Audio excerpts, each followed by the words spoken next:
एक उम्मीद सुनहरे ख्वाबों की जो आपने देख रखे हैं अपने बच्चों के लिए, सुनहरे कल की सूरत में। उस सुनहरे कल के लिए हम संवारते हैं आपके बच्चों का मुस्तकबिल। यूनिक ग्रुप ऑफ इंस्टीट्यूशन गुज़िश्ता 33 वर्षों से दिखा रहा है रास्तों को मंजिल, उम्मीद को रोशनी, इल्म से अमल की रवायत, बच्चों के रोशन मुस्तकबिल का ज़ामिन।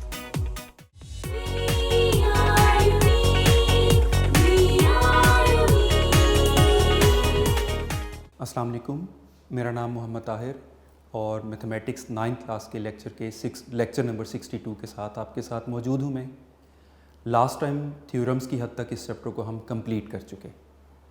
अब इस चैप्टर के कुछ एक्सरसाइजेस के क्वेश्चंस जो MCQs के पॉइंट ऑफ व्यू से डिस्कस करने वाले रह गए, प्लस इसकी रिव्यू एक्सरसाइज के शॉर्ट क्वेश्चंस जो प्रॉपर सॉल्व करने वाले क्वेश्चंस हैं वो रह गए और MCQs रह गए। सबसे पहले मैं आज आपको MCQs करवा रहा हूँ और उसके बाद हम शॉर्ट क्वेश्चन की तरफ आते हैं। तो स्टार्ट करते हैं हम MCQs। फर्स्ट MCQ है इसका, और चूँकि आपको पता है कि बुक के अंदर तो इसके MCQs बने ही नहीं हुए, कुछ फिल इन द ब्लैंक्स हम ऑलरेडी इसकी रिव्यू के कर चुके हैं और कुछ उन्हीं फिल इन द ब्लैंक्स से कुछ इससे रेलिवेंट जो शॉर्ट क्वेश्चन आएंगे उनको सॉल्व करते हुए ये MCQs हैं। इन MCQs का सोल्यूशन अभी हम शॉर्ट क्वेश्चन के तौर पर कुछ देर में वो भी डिस्कस करेंगे। तो फर्स्ट MCQ है, in a parallelogram opposite sides are, ये थ्योरम 1 की स्टेटमेंट के मुताबिक कॉन्ग्रेंट, ये बल्कि उसमें फिल इन द ब्लैंक्स में भी था और इसमें भी है, तो correct answer is congruent. Second one है, in a parallelogram opposite angles are, ये भी थ्योरम 1 की स्टेटमेंट है।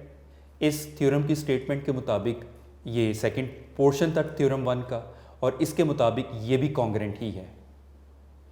उसके बाद थर्ड है, diagonals of a parallelogram dash each other at a point. अब इसमें परपेंडिकुलर की ऑप्शन है, इंटरसेक्ट की है, इक्वल टू की है और पैरेलल की है। जब फिल इन द ब्लैंक्स में कराया था तो मैंने आपको यही बताया था कि ये ऑप्शन पर डिपेंड करता है। बाइसेक्ट की ऑप्शन होगी तो बाइसेक्ट को आप करेक्ट करेंगे, इंटरसेक्ट की ऑप्शन होगी तो इंटरसेक्ट को करेक्ट करेंगे। तो लेकिन इसमें चूंकि है भी ऑप्शन इंटरसेक्ट की, तो इस वजह से इंटरसेक्ट वाला आंसर ऑप्शन बी इसका करेक्ट आंसर होगा। फोर्थ है, medians of a triangle are concurrent, ये अभी हमने थ्योरम में भी पढ़ा, थ्योरम 4 में, तो कॉन्करेंट होते हैं मीडियंस, और बल्कि फर्दर लास्ट हमने प्रीवियस लेक्चर में देखा था कि medians of a triangle are concurrent and the point of concurrency is the point of trisection of each median. Fifth MCQ है, the diagonal of a parallelogram divides the parallelogram into dash congruent triangles. तो two equal triangles इसका answer होगा। और उसके बाद sixth MCQ है, तो sixth MCQ में इन अ पैरेललोग्राम, फिगर में आपको पैरेललोग्राम नज़र आ रही है और shown in the figure y, जो एंगल y है वो कितना होगा, हमें एंगल y के बारे में बताना है। तो y ये एंगल है और ये 75 का है। तो पैरेलल लाइंस के चूंकि कोरिस्पॉन्डिंग एंगल्स इक्वल होते हैं, तो यही वजह है कि ये 75 डिग्री इसका करेक्ट आंसर होगा। ये और ये वाला एंगल, एक्सटीरियर एंगल आपस में इक्वल होंगे, तो 75 इसका आंसर होगा। ये क्वेश्चन हमने रिव्यू में शॉर्ट क्वेश्चन के तौर पर भी करना है अभी, तो इसलिए अगर आपको फिगर में कुछ थोड़ी सी क्लैरिटी की प्रॉब्लम है तो ये शॉर्ट क्वेश्चन के साथ अभी हम थोड़ी देर में करने वाले हैं। ये तो एहतियातन MCQs को भी बना लिया गया है, शॉर्ट क्वेश्चन के क्वेश्चन हैं बेसिकली ये। सेवंथ है, in parallelogram as shown in the figure x बताना है कितना है। अब ये 75 डिग्री का एंगल है, ये x है, और हम इससे रिलेटेड क्वेश्चंस भी कर चुके हैं 11.1 में कि पैरेलल लाइंस के इंटीरियर एंगल्स का सम 180 होता है।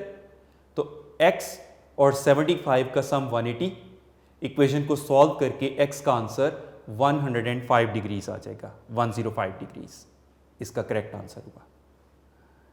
उसके बाद क्वेश्चन नंबर 8 है, in a parallelogram as shown in the figure, ये फिगर में ये 55 डिग्री है, ये 11x है, x की वैल्यू बतानी है। तो चूंकि पैरेललोग्राम के ऑपोजिट एंगल्स आपस में मेजरमेंट में इक्वल होते हैं तो 11x 55 के इक्वल होगा, और इसको हम सॉल्व करेंगे। जब हम इसको सॉल्व करेंगे हम तो x की वैल्यू 55/11 यानी 5 आ जाएगी। उसके बाद 9th MCQ है। 9th MCQ में इन अ पैरेललोग्राम, ये 9th MCQ,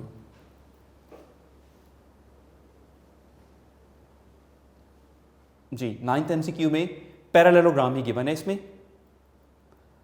और पैरेललोग्राम LMNP, m की वैल्यू बतानी है, m कितना आ रहा है। तो ऑपोजिट साइड्स इसकी इक्वल हैं, साइमल्टेनियसली सॉल्व किया जाएगा। इसको साइमल्टेनियसली सॉल्व करके m की वैल्यू 2 आ रही है। इसको ये शॉर्ट क्वेश्चन के तौर पर एक बड़ा इंपॉर्टेंट क्वेश्चन है जिसे हम थोड़ी देर में सॉल्व करके भी देखने वाले हैं, तो इसका आंसर 2 आ जाएगा। उसके बाद 10th MCQ, in triangle ABC, ये ट्राइंगल गिवन है, ED is parallel to BC, E और D मिड पॉइंट्स हैं इसके, और sides AB and AC respectively. Find the value of DE, DE required है आपको, DE की मेजरमेंट आपको रिक्वायर्ड है इसमें। तो रूल वही कि the line segment joining the mid points of sides of a triangle is parallel to third side and equal to half of it in length. अब अगर ये 18 सेंटीमीटर है तो 18 का हाफ ED 9 सेंटीमीटर, तो B ऑप्शन इसका correct answer होगा। अब इसके बाद जो रिमेनिंग MCQs हैं वो हम बोर्ड पे करते हैं। जी नेक्स्ट MCQ है 11th, in a parallelogram congruent parts कौन कौन से होते हैं? क्या ऑपोजिट साइड्स? बिल्कुल ट्रू है। क्या ऑपोजिट एंगल्स? ये भी तो ट्रू है।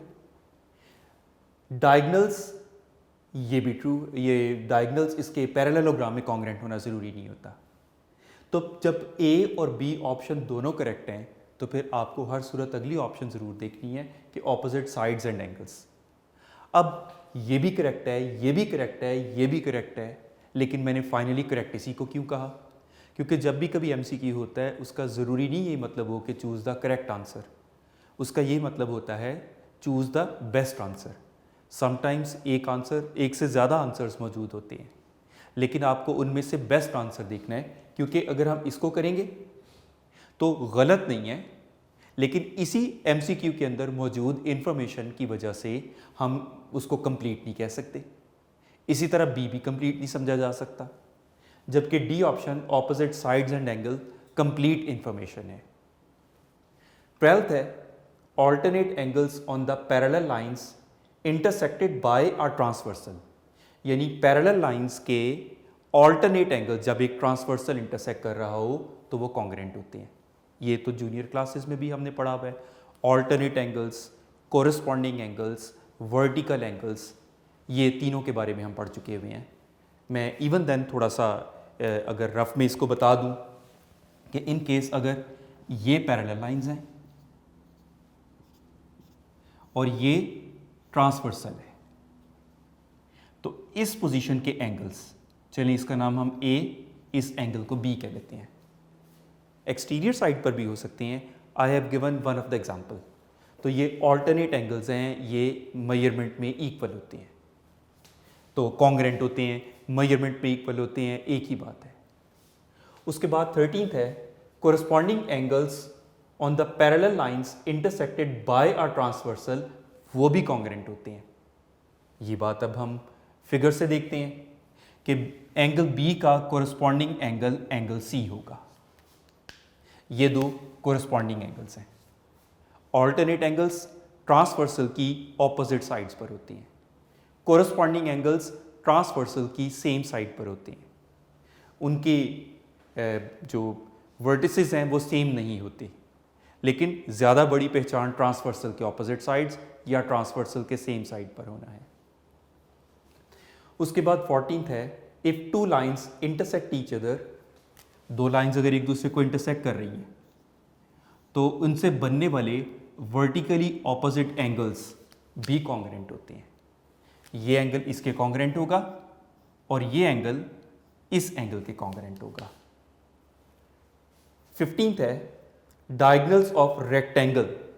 पैरेललोग्राम के डायगनल्स कॉन्ग्रेंट नहीं होते, लेकिन एक रेक्टेंगल के दोनों डायगनल्स लेंथ में इक्वल होते हैं, तो diagonals of rectangle are congruent. उसके बाद नेक्स्ट है which of the following is true for the parallelogram ABCD। Parallelogram ABCD, ABCD नाम हमेशा साइक्लिक ऑर्डर में होता है। First option AB parallel to BC, AB और BC आप देख सकते हैं पैरेलल नहीं है। Second BC parallel to DC, BC parallel to DC, ये दोनों भी पैरेलल नहीं है। DC parallel to AD, DC parallel to AD, ये दोनों भी पैरेलल नहीं है। और last option AB parallel to DC, ये दोनों पैरेलल ज़रूर हैं।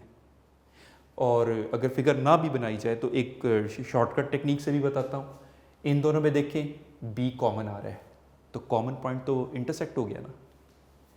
इनमें C कॉमन पॉइंट आ रहा है, वो तो इंटरसेक्शन पॉइंट हो गया। इनमें D कॉमन आ रहा है, वो तो इंटरसेक्शन पॉइंट हो गया। तो पैरेलल तो फिर सिर्फ वही हो सकते ना कि जिसमें कोई पॉइंट कॉमन नज़र ना आ रहा हो। नेक्स्ट MCQ है symbolically two parallel lines AB and PQ are written as. ये इक्वल का सिंबल है, ये कॉन्ग्रेंट का सिंबल है, ये परपेंडिकुलर का सिंबल है। कैपिटल T जैसे उल्टा लिखा हुआ है तो ये परपेंडिकुलर का सिंबल है, ये पैरेलल का सिंबल है। टू वर्टिकल लाइंस का शो करना। लास्ट MCQ है the point of concurrency of medians is the point of, theorem 4 में हमने पढ़ा point of trisection of each median, तो वहाँ पर थ्योरम के अंदर ये चीज़ हम पढ़ चुके हैं। तो इस तरह आपके MCQs कंप्लीट हुए, राइट। चूँकि हमने रिव्यू एक्सरसाइज स्टार्ट की हुई है, इसलिए मैं रिव्यू को पहले कंटिन्यू कर रहा हूँ, ऑल्दो भी हमारे प्रीवियस एक्सरसाइजेस के कुछ क्वेश्चंस रहते हैं। अब चूँकि रिव्यू स्टार्ट कर चुके हैं हम, तो पहले रिव्यू के क्वेश्चंस कंप्लीट करवाता हूँ। वैसे भी रिव्यू के क्वेश्चंस हैं भी काफ़ी इंपॉर्टेंट। फर्स्ट 2 क्वेश्चंस हम कर चुके थे, दोनों फिल इन द ब्लैंक्स थे। क्वेश्चन नंबर 3 हम कंटिन्यू करते हैं। तो रिव्यू एक्सरसाइज 11 है।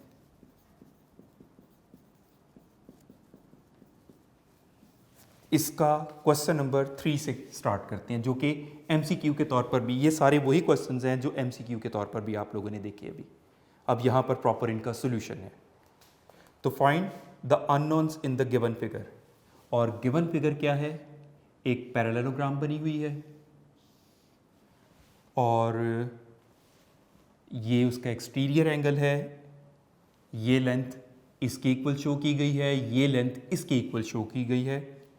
This angle is given to be x, this is y, this is 75 degrees, ये आ जाता है m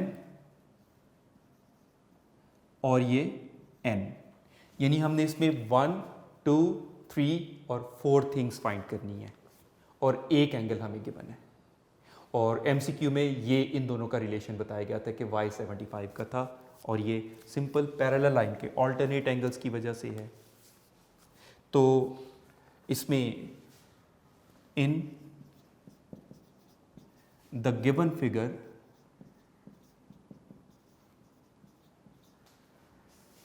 x रिक्वायर्ड है, y रिक्वायर्ड है, m रिक्वायर्ड है और n रिक्वायर्ड है।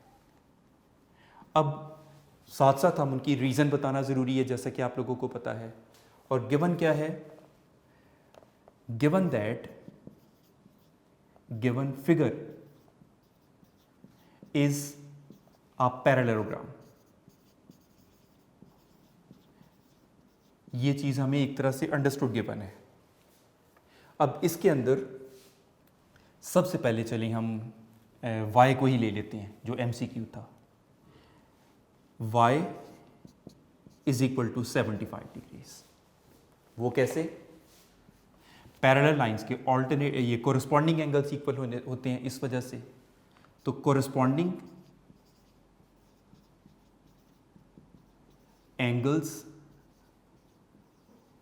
ऑफ पैरेलल लाइंस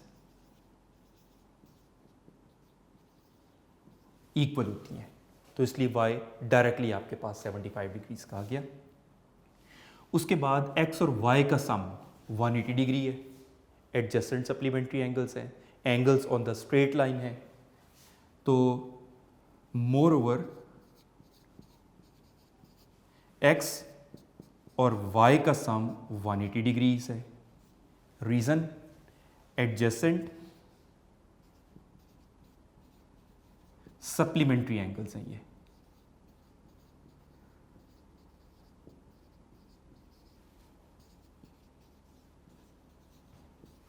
अब y की वैल्यू ऑलरेडी हमारे पास आ चुकी 75, ये राइट साइड पर जाके माइनस हो जाएगा, तो x सब्जेक्ट बन जाएगा, 180 में से 75 माइनस हो जाएगा, तो x का आंसर 105 डिग्रीज आ गया। y आ चुका, x आ चुका, m और n रह गई हमारे पास। अब m x के इक्वल है, एंगल m x के इक्वल है। Reason opposite angles of parallelogram, opposite angles of parallelogram.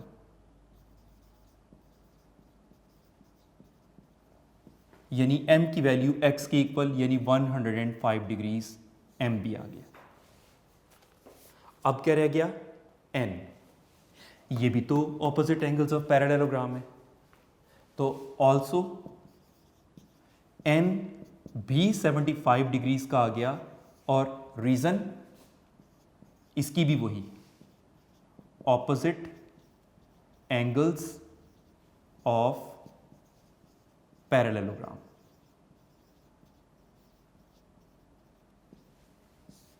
तो आपने नोट किया कि वो जो MCQ था उसमें y 75 डिग्री इस तरह से आया, कोरस्पॉन्डिंग एंगल्स पैरेलल लाइंस के होने की वजह से। इसके बाद क्वेश्चन नंबर 4 है, उसमें भी ऑलमोस्ट यही कुछ टेक्निक यूज हो रही है। In the given figure ABCD is a parallelogram. Figure ये गिवन है आपको, ABCD एक पैरेललोग्राम के तौर पर, ABCD, और इसमें ये एंगल 55 डिग्रीज का गिवन है, ये 11x का गिवन है, और ये एंगल गिवन है 5m प्लस 10 डिग्रीज। MCQ में भी ये क्वेश्चन था जिसमें x आपको फाइंड आउट करने को कहा गया था, और स्टेटमेंट में है कि in the given figure ABCD is a parallelogram. In the figure ABCD is a parallelogram.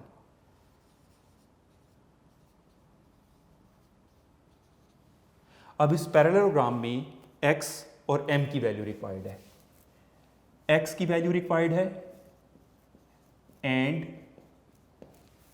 m की वैल्यू रिक्वायर्ड है।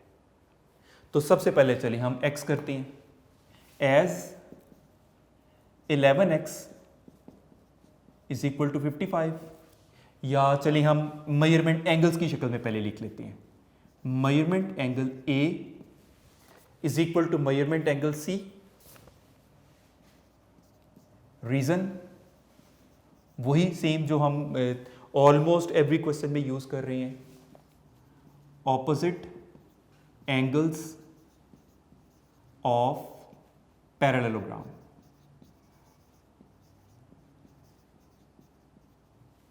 ये इस स्टेप की रीजन हो गई, लेकिन एंगल A 55 डिग्रीज का है, एंगल C 11x है, तो 11x 55 के इक्वल होगा।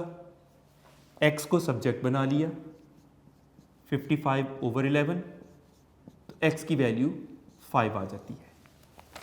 अच्छा, यहाँ पर कुछ बच्चों को एक कन्फ्यूजन रहती है कि हम इसके साथ डिग्री का साइन क्यों नहीं यूज़ किया।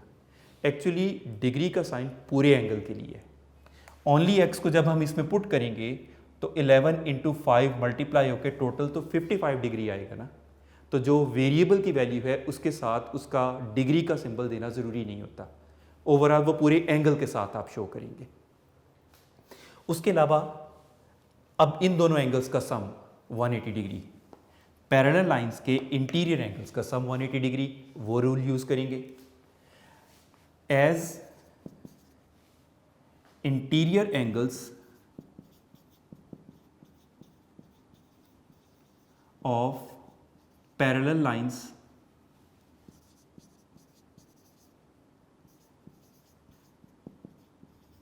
आर सप्लीमेंट्री, यानी सम 180 डिग्री होता है।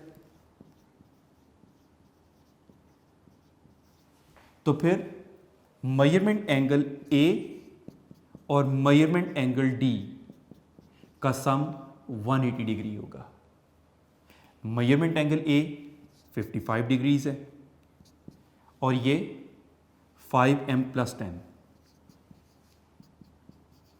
और ये सब मिलके इक्वल टू 180 डिग्री हो रहा है। अब इनका सम 65। अब चूंकि मैं वैल्यू पुट कर चुका हूं इस स्टेप में, दैट्स वाई मैं वो डिग्री का साइन रिमूव कर रहा हूं, क्योंकि हम यहां पर कैलकुलेशन से बस सिर्फ m फाइंड आउट कर रहे हैं। वो फाइनल वैल्यू में पुट होने के बाद डिग्री की टर्म्स में आएगा। तो 55 और 10 का सम 65 हो गया और राइट साइड पर 180। 5m is equal to, m को सब्जेक्ट बना रहे हैं, 65 लेफ्ट पर प्लस है, राइट पर जाके 180 में से माइनस हो जाएगा। तो 5m इज इक्वल टू 115। अब m कितना हुआ, 115 डिवाइडेड बाय 5, तो डिवाइड करके m का आंसर आ जाता है 23। क्वेश्चन नंबर 5 है, इसकी फिगर पहले मैं बना के फिर स्टेटमेंट की तरफ आता हूं। फिगर में पैरेललोग्राम आपको गिवन है LMNP, ये पैरेललोग्राम गिवन है।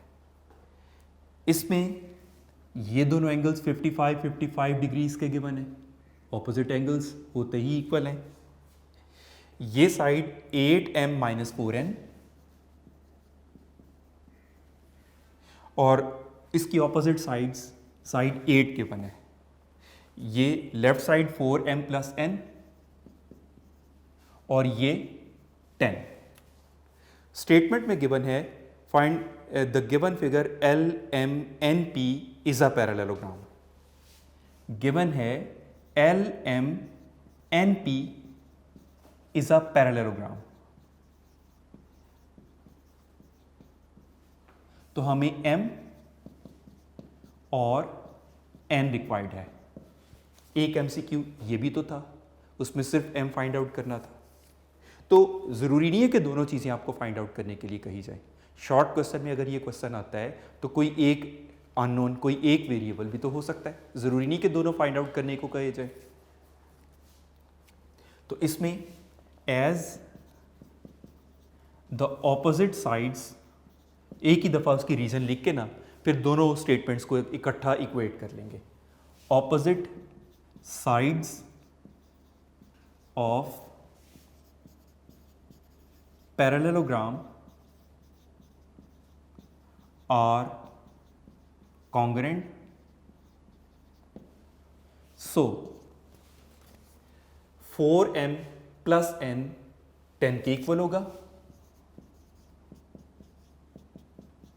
This is suppose to be first equation.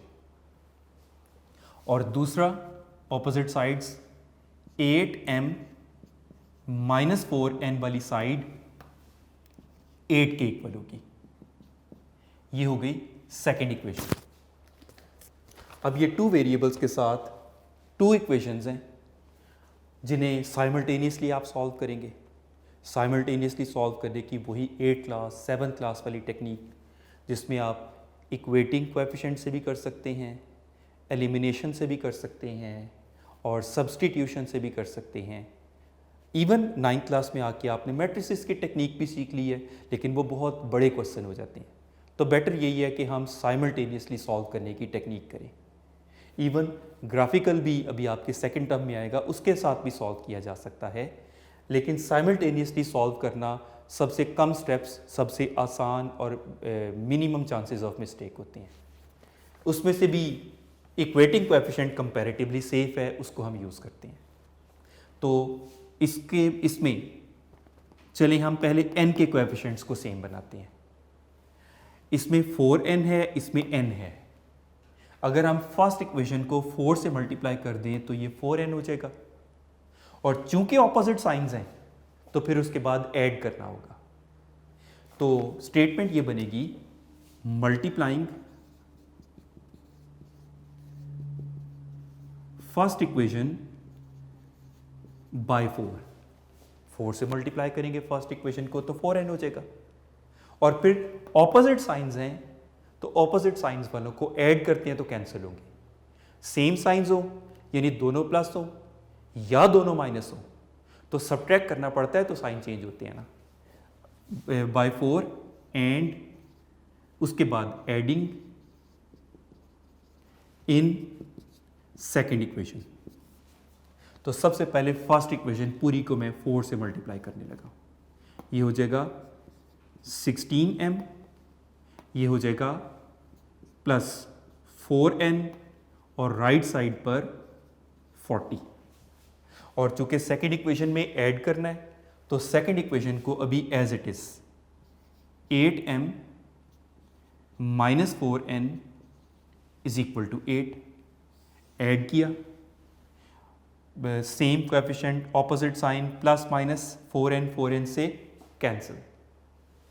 Left side पर 16m प्लस 8m मिलकर 24m और राइट साइड पर 40 प्लस 8 इट्स 48।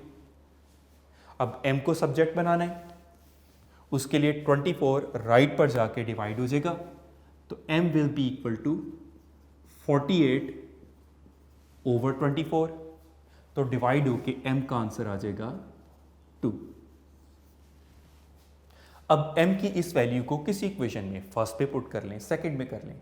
फर्स्ट में कंपैरेटिवली आसान है, n पहले सब्जेक्ट बना बनाया है, तो उसमें सब्स्टिट्यूट करते हैं तो n का आंसर भी आ जाएगा। Putting value of m in first equation. First equation को पहले मैं रीराइट करता हूँ, 4m plus n is equal to 10 था, m की जगह 2 plus n is equal to 10, इनका product 8 plus n is equal to 10, और n को सब्जेक्ट बना के 8 राइट साइड पर जाके 10 में से माइनस, तो n का आंसर भी 2 आ गया। इस रिव्यू एक्सरसाइज का लास्ट क्वेश्चन, क्वेश्चन नंबर 6। इन क्वेश्चन नंबर 5 यानी क्वेश्चन नंबर 5 वाली ही फिगर यूज करनी है। The sum of opposite angles of parallelogram is 110 degrees, find the remaining angles. Once again वही फिगर बनाते हैं, लेकिन साइड्स को डिस्कस करने की जरूरत नहीं है हमें।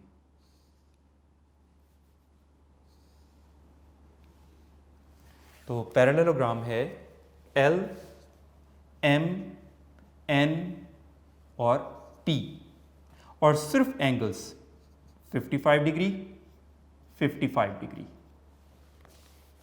तो given that L, M, N, P is a parallelogram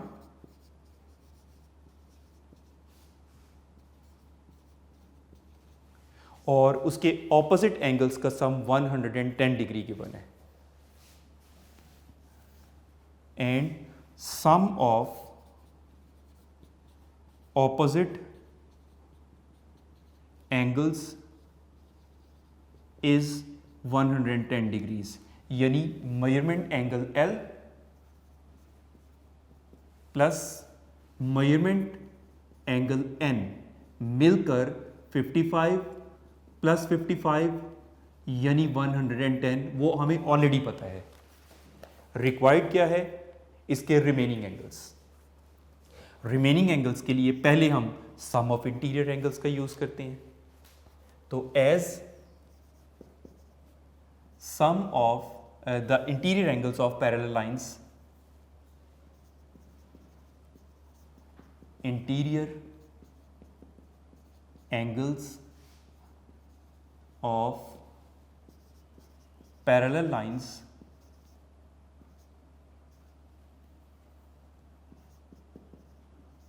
is 180 degree. तो फिर उस सूरत में measurement angle L plus measurement angle P, ये दोनों मिलकर 180 डिग्रीज बना रही हैं। एंगल L की वैल्यू तो 55 डिग्रीज है, वो सब्स्टिट्यूट किया। एंगल P रिक्वायर्ड है। अब ये 55 डिग्री राइट पर जाके माइनस 180 माइनस 55, तो measurement angle P is equal to, ये आ जाएगा 115 डिग्रीज, 125 डिग्रीज।